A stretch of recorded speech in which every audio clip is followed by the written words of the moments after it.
Okay, we started to do a bit of work to the ZZ. The whole thing was pretty much complete, but the cast iron wheels that were on the trolley I used on the LD1 a while back, so the actual LD1 and the listed E could be a matching set. So yeah, this was left without wheels. I did try and get some cast iron wheels, but I can't actually get out to collect anything at the moment. So that means the cast iron wheels would have to have been posted to me. I tried to get 2 cast iron wheels to match 2 that I already have, and I got offered a pair, but because of the postage they just worked out too expensive, unfortunately. So we opted for these wheels instead. Just little 6-inch metal wheels with rubber tyres on the end.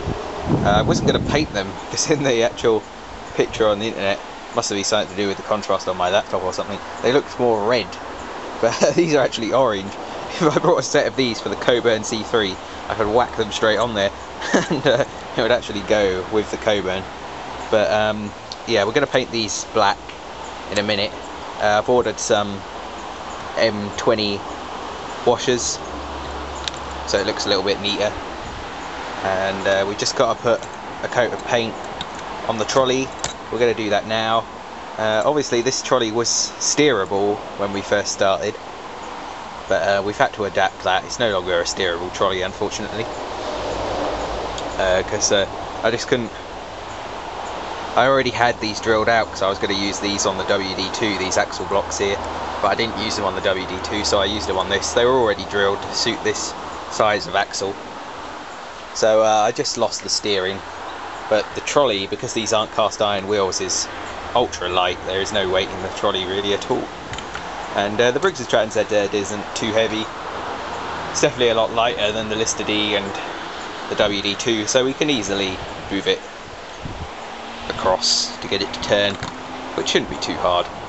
We just got to sort out some washers now. Got a couple of copper pipe spacers in here again, just to make the trolley look a bit wider.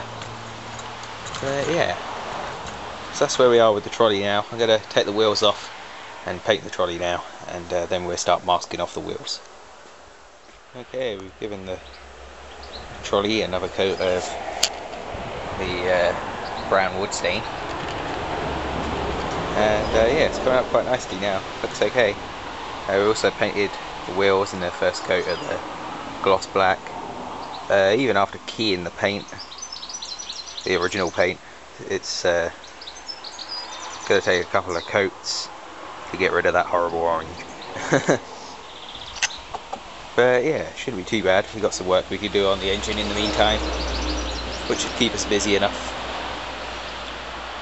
Okay, we've decided it's about time we actually tested our ignition on this engine. Obviously the original coil is completely dead. We're not even going to attempt to try and fix it, it's knackered. So got a car coil down here, 12 volt Lucas car dynamo. Coil, probably out of a Morris Minor, more than likely. And I set that one aside when I started restoring this engine, but I've never actually checked it to see if it works. So we've all rigged it up to the engine. We've got the crocodile clip. This is all just temporary, obviously. So we've got a crocodile clip running from CB on the coil. That's for the contact breakers, so that runs up to the points. And then we've got the actual mounting bracket of the coil to the engine up here, and then we're just using the jump starter as our power supply for now. So the negative lead from the jump starter goes to a bolt on the actual engine, and then the positive down here, we can't really put this giant connection on the actual LED, so we've got crocodile lead from the positive that we connect to the positive side of the coil here, and then from there we've got our HT lead to the spark plug, which we've got grounded at the base. Okay, let's give this a go. Hopefully you're going to be able to see the spark that she gives. We get no sparks when we connect up to the battery or anything. That's good, quite happy with that. So we'll rotate the engine and we should see a nice big spark.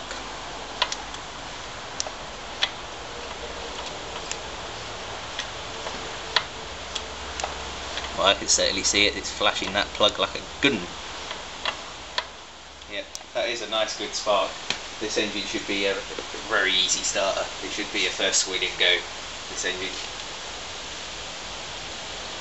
Yeah, I'm quite pleased with that. For a coil I haven't actually seen working and probably hasn't been connected up for some, probably about 20 odd years, she's working good. So yeah, there you go. Really, if you've got a dead coil on a big old engine like this that you want to actually run, there's no need to go and really buy a brand new coil for the engine. You can't even get the coils for these anymore, and any that you get are just new old stock, and they could be completely and utterly as useless as the one you had in the engine.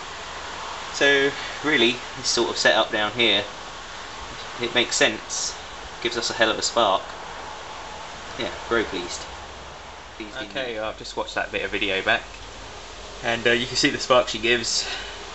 It's a pretty mean spark. So yeah, we're going to get an actual box made up now for the small 12-volt battery to sit in, and the coil to sit in. The coil isn't going to be mounted on the engine. We're going to run a wire from the bracket to the engine. So all the coil and everything will be hidden, and we might even, I don't know, we're going to run the wires from the point through the actual original spark plug, the HT lead wire gap down the engine. Yeah, we should be able to do this with relative ease. It's very easy to set up. It just takes literally a minute of connecting wires from the points to the coil here on the CB side, and then the opposite side is your plus from your power supply, negative to the engine. And if you're mounting the coil on the engine, you don't need an earthing wire. It'll earth to the body if you bolt it to it. But yeah, really there's nothing else to it. Obviously you've got to have your condenser. This is an original old stock Briggs and Stratton condenser, and it seems to be working fine. We'll have to just tighten it up so the wires over this side. We're not going to have any of the original coil in here. That's all going to be out. So eventually the old magnets in the old flywheel are going to probably go dead. But that doesn't matter. We're never going to have a proper coil in this engine. But that doesn't matter. We've got a good spark from that. I'm happy. Yeah. We've final check on the oil pump a little while ago as well. That's working fine still. So that should be okay. I was trying to get an oil dipper for this as well as a backup, but I can't get one yet.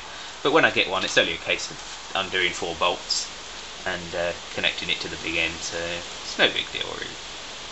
We'll be able to do that when we get one. So yeah, we're getting there with the old girl. Obviously the back plate needs a gasket back there. We're just going to check everything inside before we put that on.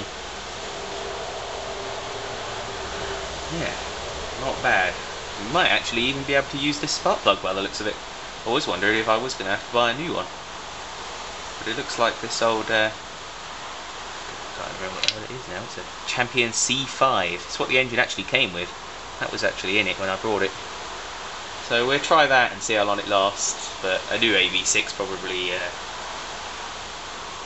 will only be a benefit to the engine anyway, so we might just order one. But we might try our first run on this old plug. We'll see. Oh well, that just about wraps it up for what I think is part 6.